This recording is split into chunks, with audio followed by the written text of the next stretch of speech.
This is We the Sales Engineers Podcast, Show 26. Welcome to We the SEs Podcast, the show for sales engineers by sales engineers with your host, Ramsey Majaba. Ramsey accepted to do dance lessons in preparation for our first dance at our wedding, and he followed through with it. Hope you enjoy the show. Hello, SE Nation, and welcome to another podcast. Today I have a special guest, and he's special for a couple of reasons. One, he's my brother-in-law, and two, he's a salesperson who I've known and worked with in the past. So it's always fun to interview your brother-in-law who is kind of in the same domain as you are. Before we jump into the meat of the conversation, I just want to request from you guys, if this show has been interesting to you, if it's helpful, if you know someone who wants to break in to be an SE, or even an SE who would just be interested in hearing other people's opinions. I find this interesting because I get to learn a lot, and share the podcast, review it on iTunes or wherever it is that you guys review. Let people know about this podcast. The more people know about it, the better our community can get, the more information we can share out there. So that's the part that I would request from you to help me with, so that we can actually grow this community and help each other out. To get back into the podcast, so Moni is my guest today, and it was fun because we did a deep dive into one of his deals where he and his SE actually worked together in such a way to, from start to finish, to close the deal. And I like the way Moni works with his SE, so it was nice hearing him talk about the way it works, and I know they work together very well, and he has one great SE, so it was a good story. At the least, we talked about other things, but that is the main thing that I really enjoyed. I hope you guys enjoy it as well. So, without further ado, let's jump into the show. Bonjour, Moni. Comment ça va? Ça va bien, et toi, Ramsey? I'm very good. Now that I've achieved my quota of French for the week, we can switch back to English. That's probably enough French for a whole month for you now. Yeah, that's more than enough. Hopefully I didn't insult any French-speaking people with my accent. No, that was good. All right. So welcome to the show. Thanks for coming. My pleasure. So I usually start the same way with every guest that I have. Maybe you can introduce yourself. Let me know a little bit about your history, what you do, and we'll go from there. Sounds good. A little bit about my history. I've been in sales for about a dozen years now. I've dabbled in marketing for a couple of years out of those 12. I've had dabbled also in a couple of startups during that time. I went from working in a telecom company, a service provider, to working in a vendor to telecom companies. And now I work at a managed security service provider company. All right. So you've been doing this for a while, and you've dabbled in a few things. That's right. All right. And in your career, from what I know, that you've worked with companies that have sales engineers and some that don't have sales engineers. Right. When do you think sales engineer is actually appropriate within a company? A sales engineer is appropriate in a company when the solutions that are being provided to the client are very technical. Where in some companies, if you're selling a mortgage contract or a house or a cell phone, these are not very technical sales. So you probably don't need someone that knows the exact ins and outs of the product that you're selling. When it comes to high tech, when it comes to new technology too, you'll need someone that's very technical to help explain how the ins and outs of those solutions work. Not necessarily to the client, which is making the business decisions, although in some cases there are technical folks making the business decisions, or it's a group of folks that involve those type of people. There's also the engineers that are going to be the end users day in and day out of this high technology product, and they need to know exactly how it works in order to help the business make a decision and then use it going forward. So In your previous jobs, the one that you didn't have SEs, would having an SEs have benefited you in any way, or not? I don't think they would have benefited too much because the people that are using, I mean, most of what I was selling before that wasn't technical was broadband internet connections, cell phones, and that sort of thing. At the end of the day, the people that are using those products, they don't have to be very technical either. You just have to make sure that you know more about those solutions than the people that are purchasing them. So there was a certain level of technical training that we had received on the products, but you don't have to know every single thing about them. If you're selling voice over IP lines, I don't think the client is really going to worry about the quality of service that's coming in. And by quality of service, I mean how the packets are prioritized for voice calls over the packets that are coming in for a website, for Amazon being displayed on a web browser. So And I know that that's kind of getting into the weeds a little bit, but that's the kind of thing that I don't think most clients that are buying voice over IP lines are thinking about. They just want to know that it works and that the voice quality is good, but they don't really care about what's going on in the background. Nice. I was going to say that, but you summarized it better than I could. So thank you for that. You're welcome. Yeah. I'm making your job a lot easier today, aren't I? Yeah, that's what I paid you for. Yeah, yes. Yeah. All these dollars. Yeah. Oh, in case anybody's wondering, Moni's my brother-in-law. So if you hear some riffing, that's because we don't like each other. So what is your definition of a sales engineer? Definition of a sales engineer. Can you give me 2 seconds while I pull that up on my Merriam-Webster dictionary over here?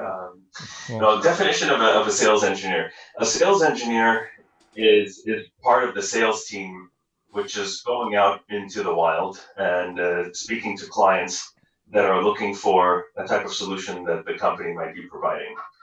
And why is a sales engineer important? I kind of went over that a little bit earlier, is to go kind of into the weeds to provide information from a technical perspective, why a solution is different from the others that are in the market. They're also there to provide demonstrations, in-depth analysis of the differences, how their product works, and you would hope that they know about what the competitors' products, how they work. And so be able to provide that differentiator between your products and your competitions. Why don't sales guys do that? Why do we need SEs? Why can't you just do it? That's a very good question.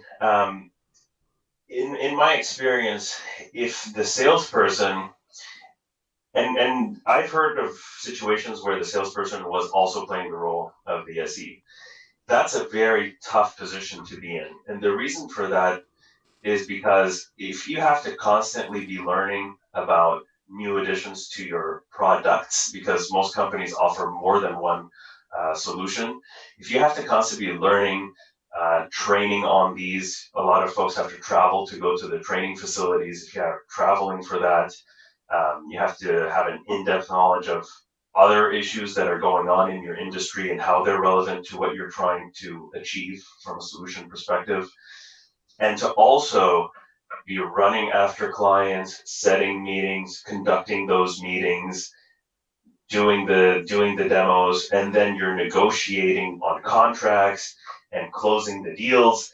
This is a lot for one person to handle. And that's why companies today are opting for that split between those two responsibilities, because they're just way too much for one person to handle alone. And we haven't even got into all the other aspects of the support team that's behind the salesperson and the SE. You have your product managers, you have your technical leads, you have your overlay teams. So these are all part of the sales process. And there's absolutely, in most cases, there's no way a salesperson can do both roles. Yeah. It's just a lack of time. Not necessarily technical expertise, it's just a lack of time. Yeah, and I guess the focus should be on closing deals and making sure that people are available for the demo than actually doing the demo yourself or spending days preparing for a demo. Because that's and that's the thing. SEs, they really need a bit of heads up before going into a demo. It's not fair for a salesperson to tell the SE, hey, tomorrow we have this demo at 3 o'clock. You need to be ready for this and that and the other thing. And the SE, if it's just a surprise to this person, they don't have enough time to get ready. Unless it's like a boilerplate type of demo, that's very unfair to the SE. They definitely need a couple of days to prepare. To make a really good solid demo, because there's going to be questions that come up during that demo. They need to be prepared for it. It's not just a question of clicking a few buttons and showing your widget. Okay. So I know for a fact that you had a very good SE when you worked there, and you guys worked together as a team fairly well. I was looking for an example from you, maybe a little bit of a story of where you and your SE worked together from start to finish on a deal and ended up closing it. And what was his contribution? What was your contribution? Yeah, I definitely had a really good SE in my previous job. Actually, I have a really good one now. Been fortunate enough to have two good SEs in a row. Um, so one of the deals that comes to mind, it was not a kind of a one step or a one and done type of opportunity.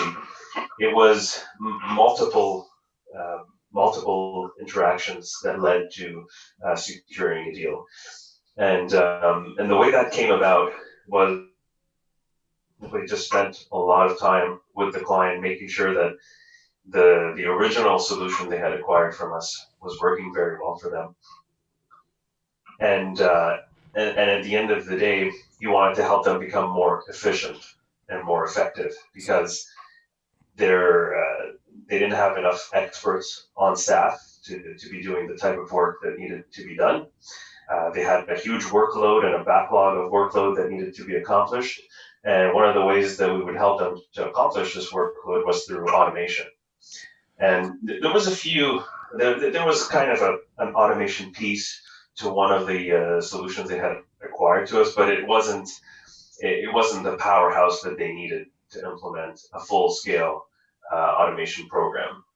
And So over time, I guess you could say it took a couple of months to yeah. oh, sorry. So they were existing customers. It wasn't something you found new.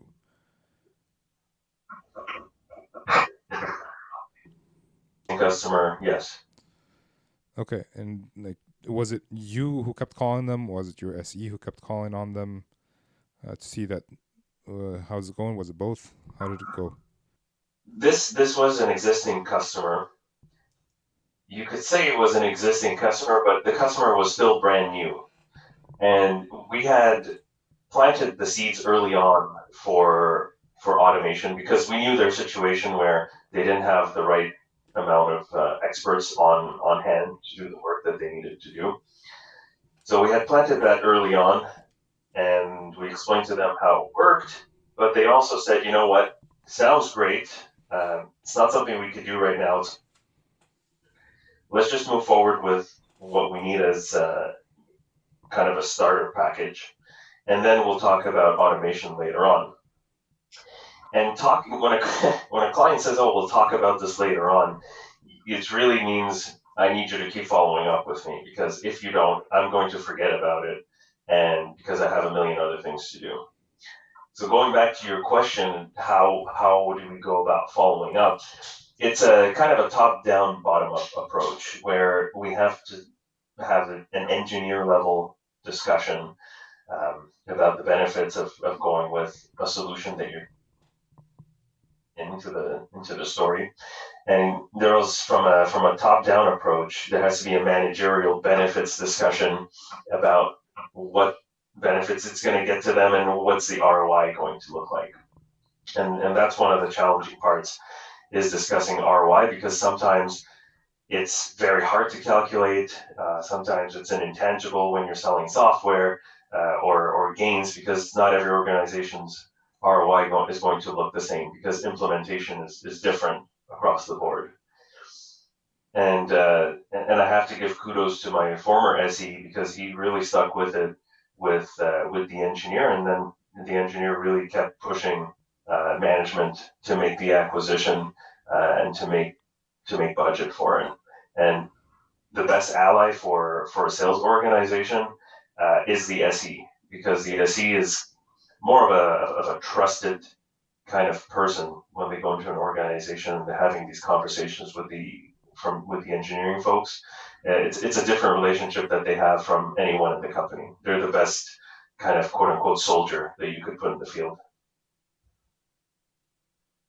So you guys worked on two fronts. You kept following up with the manager, trying to get them to see that it's useful, and your SE went to the engineer, and in the end, the engineer could see how useful it is and sold it up the chain.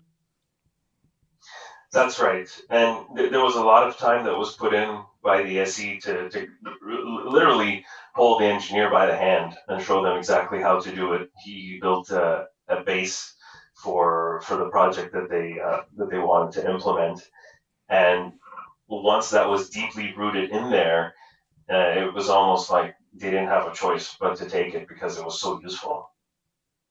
So I guess would that be considered as the proof of concept or demo, or did you still have to do those afterwards? In that particular case, we didn't have to do a proof of concept or demo, because a kind of an official one, let's call it, because the proof of concept was already baked into the framework that we had built for them, and they were just layering on what the extra work that they were doing from an automation perspective into the framework, and you could consider that the proof of concept, yes. So your SE did a lot of work without any knowledge of commitment in the end, but I guess you guys have faith that in the end, if they see the value of what you're doing, it will actually force them to buy, because at that point they won't have any choice.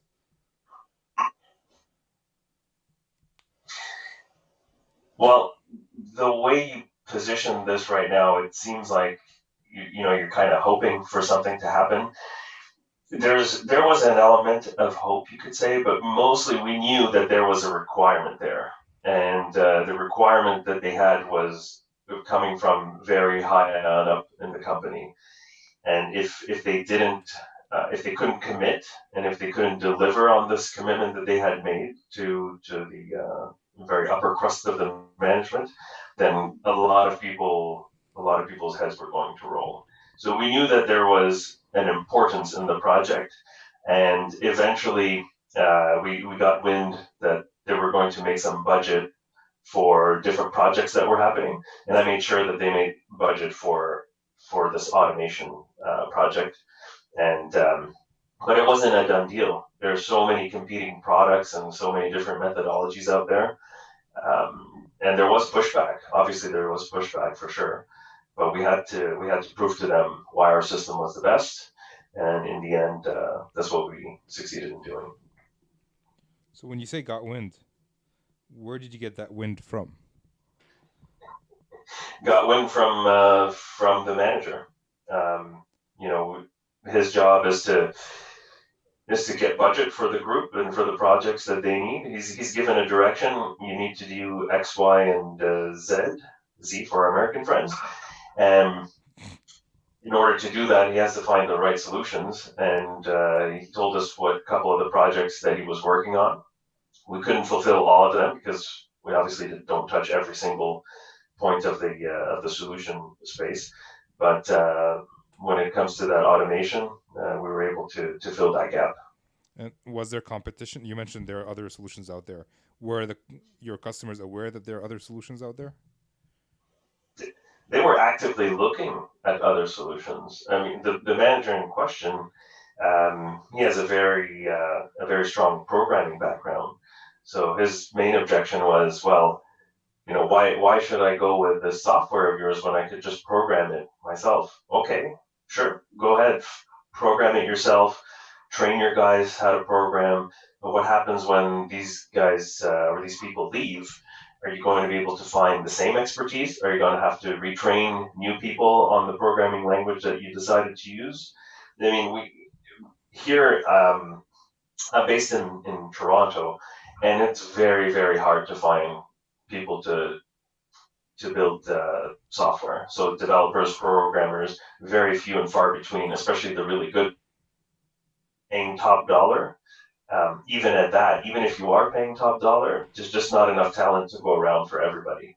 So you have to make your decision based on need and availability in the marketplace, and there just simply aren't enough developers here. All right. So basically, And so those were. go ahead. What I was going to say, that there's a lot of pros and cons for different competing solutions, and some solutions are literally free because if you write it from scratch, just starting from a programming language, it'll take you a lot of time. So you have to look at the investment of time, available resources, what happens if these resources leave, versus whatever else is out there in the market that's available as a solution. So what was your SE's role in all of this? Like you mentioned, he was instrumental. What was he doing while you were following up with the management, other than talking to the engineers and hand holding them, I guess? Well, his job was, a lot of people have a misconception that a sales engineer is just to go in there into meetings and ask technical questions, provide technical answers, doing a demo. It depends on what company you're working for. In my example that I'm providing, the SE's role was not to do post sales support, but really to solidify the position of the solution within the organization. Because if the client wasn't using the solution and they go back to either doing nothing, their status quo, or looking at the old product that they used to use because it was easier and I just know how to use it and I've been doing this for a long time, why should I go and learn a new tool? It wasn't going to succeed. As far as implementation, we wouldn't have any room for growth, and we wouldn't have any renewals going forward. So really, the client, worst case is they would have wasted a lot of money on something that they never ended up using. So in the SE's role is to make sure that they know exactly how to use it and how to get the most benefit from it. And moving on to the automation piece that we're talking about, his role was to really shine a light on how to best use it, best practices, not necessarily how to cut corners, but how to best utilize it and not have to software. What are the key parts that you need to be using to get to where you need to go the fastest way possible. All right. Sounds like a great SE. So, other than what he did there, what were some of his qualities that made him so good? Well, the qualities that made him so good are not necessarily, how should I say this in a politically correct way? His qualities that he possesses are not necessarily as valued in another type of organization as it is in the organization in question. And I'll unpack that a little bit for you. I've had experiences on multiple sides of the table from a sales organization perspective. What I mean by that, my previous employer was a direct seller. So what that means is there's no middleman in between the company and the client. They go direct to the client. Current role is I work at a managed security services provider. So what that means is we have multiple services that we sell to our clients, and we have products that we resell on behalf of security companies. So if a client is looking for example, a firewall or for endpoint protection, we have about 5 main partners that we work with, but there's also 30 others that we work with. So the SEs that are in my company right now, for them to become an expert on 35 company products, and that doesn't mean that every company only has one product, they probably have 5 products each. Now, if there's absolutely no way on earth that this person is going to become the foremost expert in everything. The main objective for the SE in this type of role, where you have 30, 35 partners, you have to be quote unquote dangerous enough how these solutions benefit the client, and then figure out what the client is looking for in terms of what the solutions, what their pain points are, and what their objectives are, in order to pull in the experts from these from these security companies or from any company really, because then they'll have their really highly trained, super in-depth knowledge SEs that are on hand to help you navigate the customer's buying process. And going back to the direct to the client type of company, which I was working at before, the role of the SE is to really become a foremost expert in a couple of domains, which is what he had. We had an overlay sales team because the products that we had were very, very technical, and you had to have in-depth knowledge in many different areas. So he was an expert in two or three of these products, and we had other SEs that we would bring on that were focused on the rest of the product portfolio. So that's from a technical perspective. He was very good at one or two of the products, and he knew how to bring in other people for the rest of the products. Was there any of the soft skills Mm-hmm. that made him special?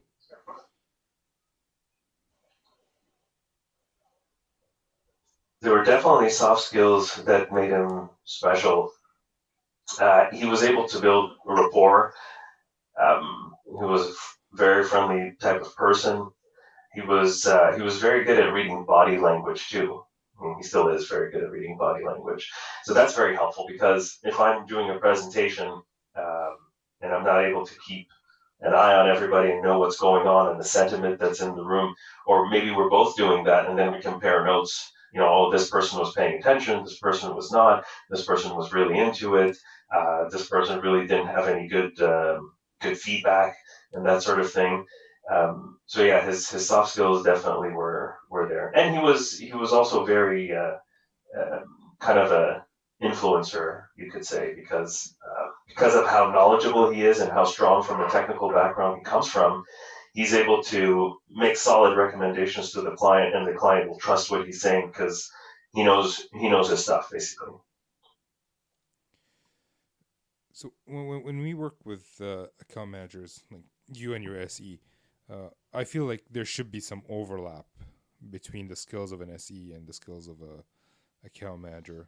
Obviously, there are some skills that are separate, like the technical skills on the SE end, maybe the prospecting skills on the account managers end. Do you think there's an overlap? There should be an overlap in the skills between the two, and what would be those skills that at least should overlap? There definitely should be an overlap in skills. The SE's role is not only, as I was mentioning before, to do the demos and to ask questions and technical aspects and so on. Their role is to bring in new clients too, and they should be able to either lean on their previous contacts if they have any from a previous job that they had and other type of clients, and if they're brand new or maybe those type of clients are not relevant to the new position that they're in, they should be able to leverage their new relationships that they're forming with their new clients. So if the SE has a client, Steve, hey Steve, why don't we go for a coffee and we can talk about a project you're working on. And by the way, do you have any friends that are in a different department that could be interested in this, or maybe they're interested in something else that we might have to offer? Maybe, just meet with that person, maybe go for lunch, or they could ask for a referral to a different organization too. That's very important, because going back a few minutes to what I was mentioning before, the trust level between the engineers is different. It's a different relationship, and it's a different dynamic from the rest of the sales organization. So they should be able to leverage that relationship, because at the end of the day, they're really trying to help the client. And if the client sees that and they're able to make a connection with another group, not only because they want to help you as you're the vendor, but they also want to help their counterpart, their friend, and if they see that you're a good partner to have in this type of equation, they'll make that connection for you. They'll gladly make that connection for you. And sometimes you don't have to ask, which is the best, but you shouldn't be afraid to ask if you know you're doing a good job and they're thanking you for it. When you work with your SE, this might be a very general question, but let's see if we can dig into it a little bit. How do you like to manage your time? If you're one to one, if you're an SE and an RSM together or account manager together, generally speaking, the AM kind of owns the SE's time. I don't know if you agree or disagree with that. Maybe we can start there. Do you agree or disagree with my statement? Do I agree that the account manager is responsible for the SE's time? Is that your question? Not responsible, but kind of owns. Like he can actually ask the SE to do stuff for him in that time. There's definitely an element to that, yes. I agree.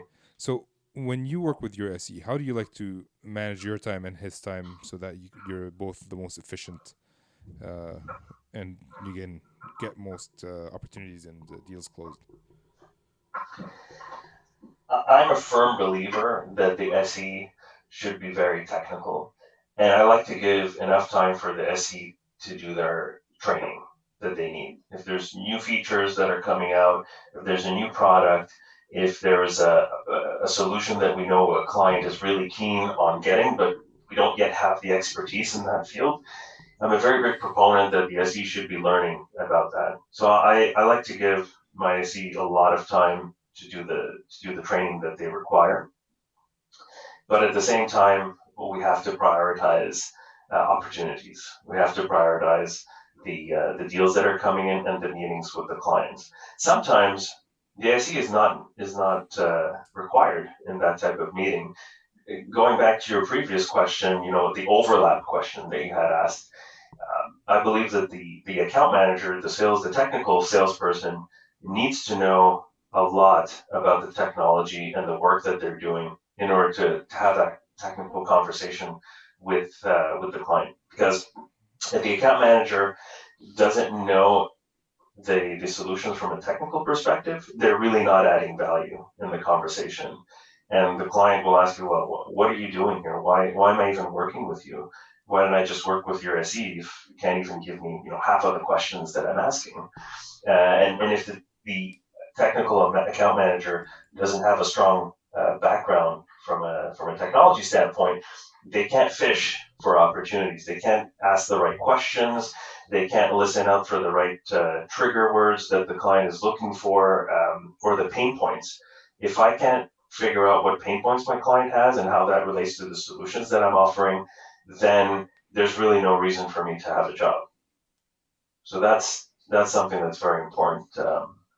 And going back to the time management piece, there's a priority, as I was mentioning. So the customer meetings, customer demos, proof of concepts, those take precedence over everything else. But everything else is very important too. So I kind of get confused when people say that like everything is important. Some things are more important than others. You mentioned that opportunities have the priority. Yes. But at what point if the opportunities have the priority, that means you're not working on anything other than the opportunities. How would you recommend an SE divide his time between working on opportunities and working to get better, so the next opportunity he actually knows what he's talking about? That's a good question. From my experience, first of all, if your calendar is full of appointments with clients that are just talking about opportunities and doing proof of concept, then that's amazing. But there should be time given to prospecting, to following up with clients that are working, even if they're new or they've been using your solution for a long time.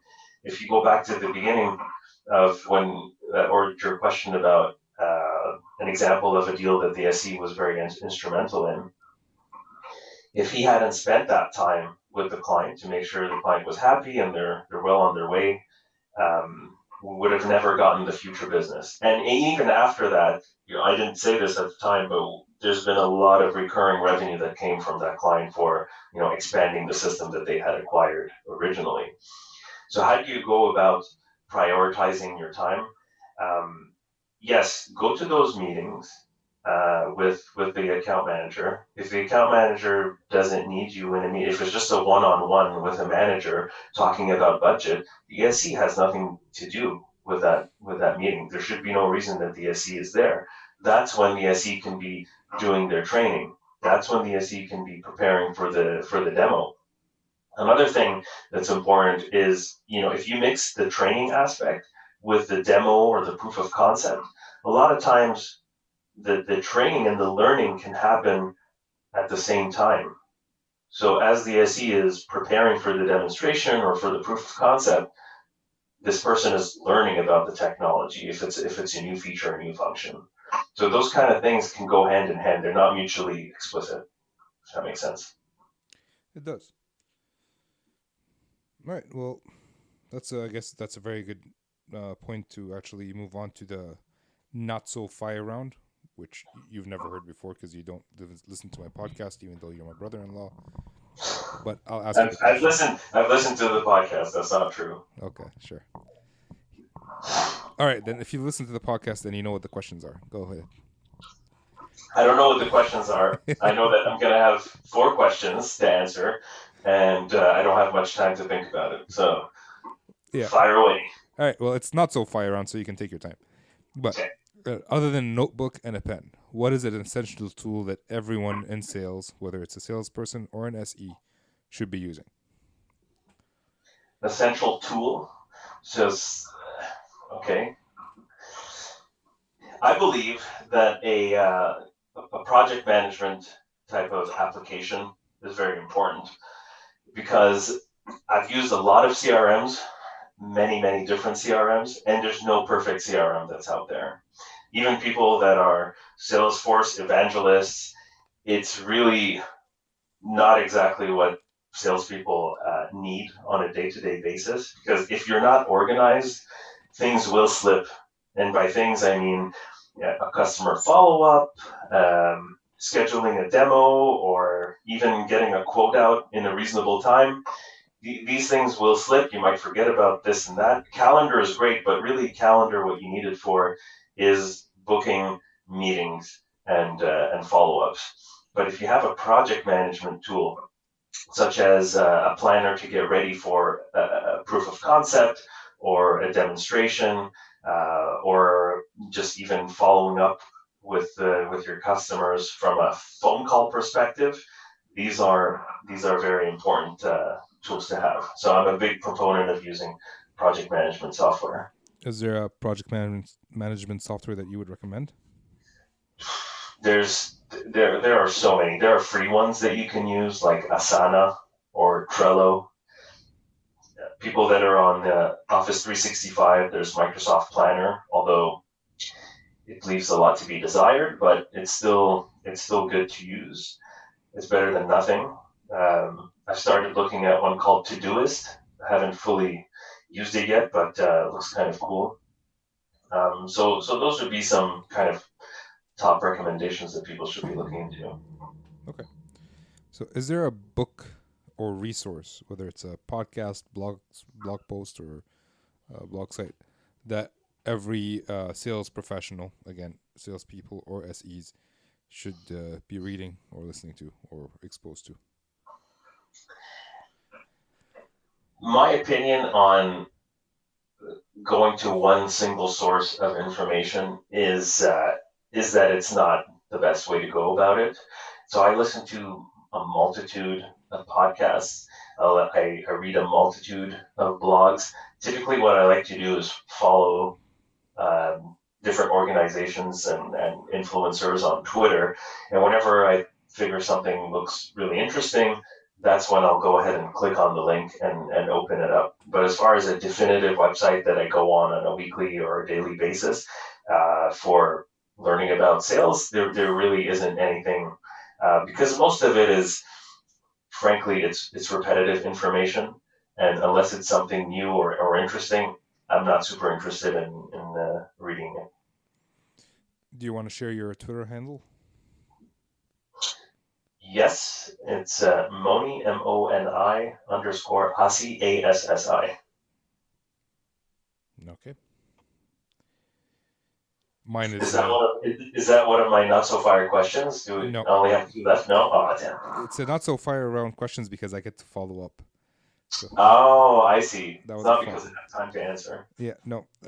So, but, hey, you interrupted me. I was saying my handle is at we the SEs, and now How do you spell that? WE the Mm-hmm. SEs SES. Ah, okay, cool. I'll make sure to follow you. Oh, thank you. I thought you were, but okay. All right. So I am. I am. okay. This is so unprofessional. All right. Do you have any tips or tricks on time management and task organization? Tips and tricks on task management organization? Time management or task organization? Time management or task I guess that organization? goes back to your CRM or project management tool. Yeah, the project management tool is definitely it's good, but the flip side of it, if your project management tool is not organized, or if you don't have a daily, let's call it a routine, more or less, then you're not going to be able to utilize it at its maximum efficiency. Because it's one thing to put a task for yourself or for your teammate in your task manager.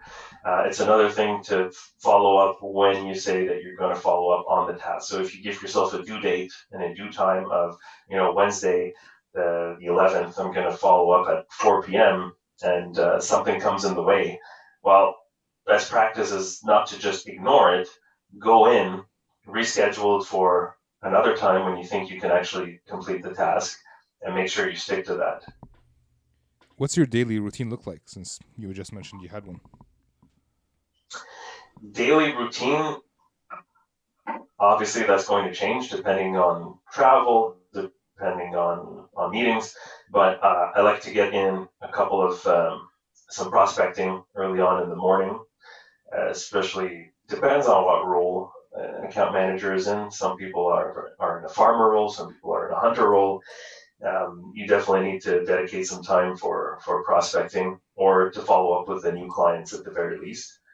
Um, and some organizations are very, let's call it, event driven. So they have different kind of events that they put on, whether it's a trade show or a lunch and learn, where they invite different clients from different organizations to come in and learn about certain topics.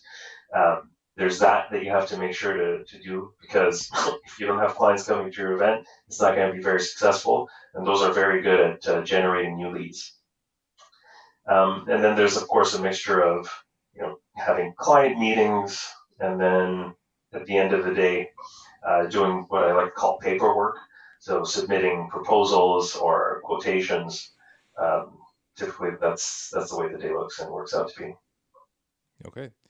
Generally speaking, I would have had a fourth question, but I already asked you the fourth question. So I think that was a good one to end on.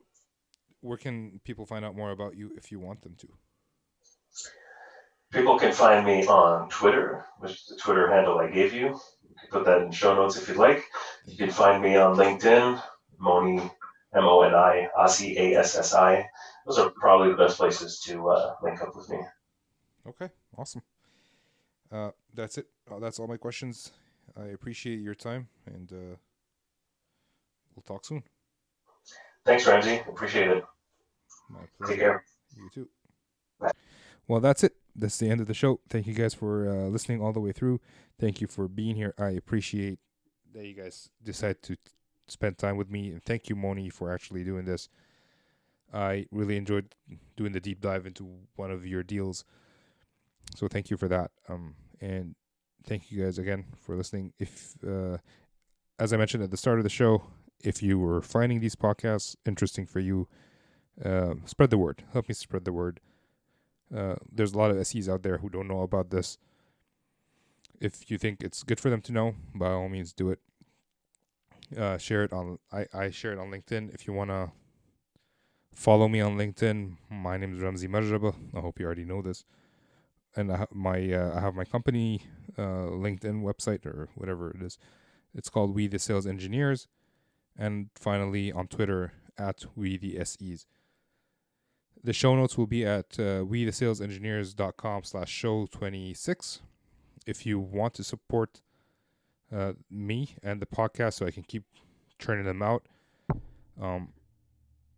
The best way to do this right now, there is no way for me to sell you anything, but the best way for you to do it is if you want to buy anything off of Amazon, you can go through my links.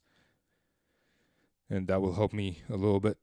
But I know you guys have a lot of people who you want to help, so you choose who to help wisely.